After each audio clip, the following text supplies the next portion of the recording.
Hey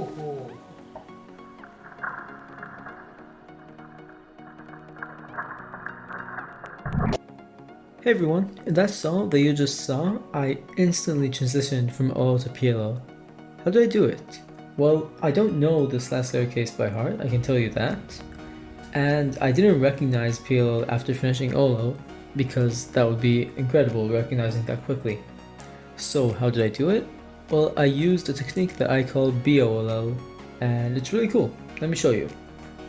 Alright, so here's how the technique works. It's basically seeing, hey, I have these pairs already made, and this OLL specifically keeps them or preserves them, and I'll know where they're going to be.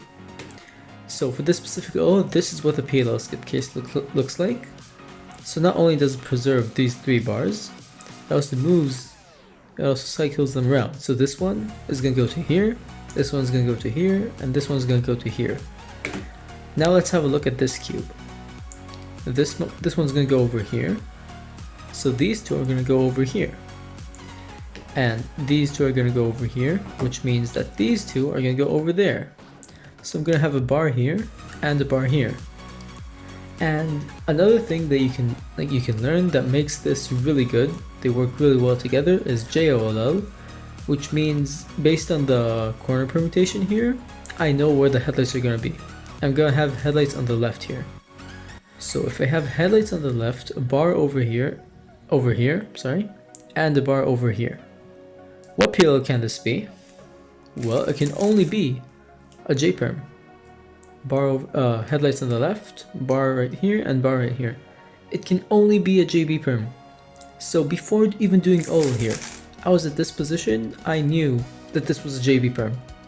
And that's how I instantly went into J-perm after this. But obviously you can't always predict all of PLL, otherwise I would be way more excited about this. But you can still do stuff kind of often. So for this case, this is what the PLL skip case looks like. This entire bar goes to the left, this bar goes one to the right, and the corners are opposite and the same. So corner permutation is the same here, which means I'll have solved corners. And this bar is going to go one to the right. So if I have a bar, that means I'll have an entire line, because these 2 corners are the same too, because there's headlights everywhere. So I'm gonna have corners solved and a bar over here. What does that mean? It has to be a U-perm. It can't be an H or Z because they don't have a bar, and it can't be any other PLL because they don't have corners solved. So all you need to see is one quick look at these two pieces after PLL, and that's all you need to know. So I've deduced PLL to 2 cases. It's either of the 2 U-perms with bar on the right. So I'm going to do the ALG, and right here I already see these are the same. I know this is a U-perm with the opposite sticker over here. And that's exactly what it is, and that's exactly what I did. If you know both BOLL and full JOLL, then if you know you'll have at least 1 bar, and this OLL does preserve this bar and moves it over to here. If you have at least 1 bar and you know where the headlights are, you've reduced it down to 3 PLL cases. Let me show you how. Okay, so for this CP case, I know I'll have headlights on the right and a bar over here. Which PLLs can it be? Well, it can be a GC perm with a bar over here, or it could be an A perm with a block over here and headlights on the right, or it can be, what's the third one? It can be a J perm, yeah, J perm that goes like this. And that's it. And it also makes sense because the only difference between these 3 is just a U-perm of these edges. Because these are the only things that we don't know from OLL.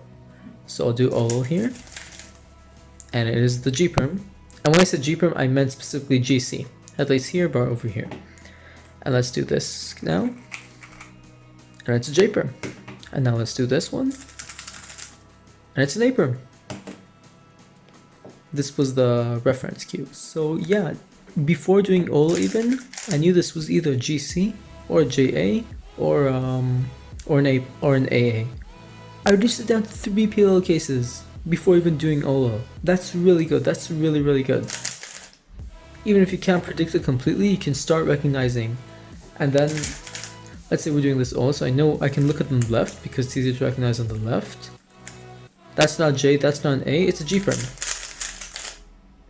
Bam. So I hope I convinced you that BLL is really cool and really helpful in predicting PLL. But how do you learn it?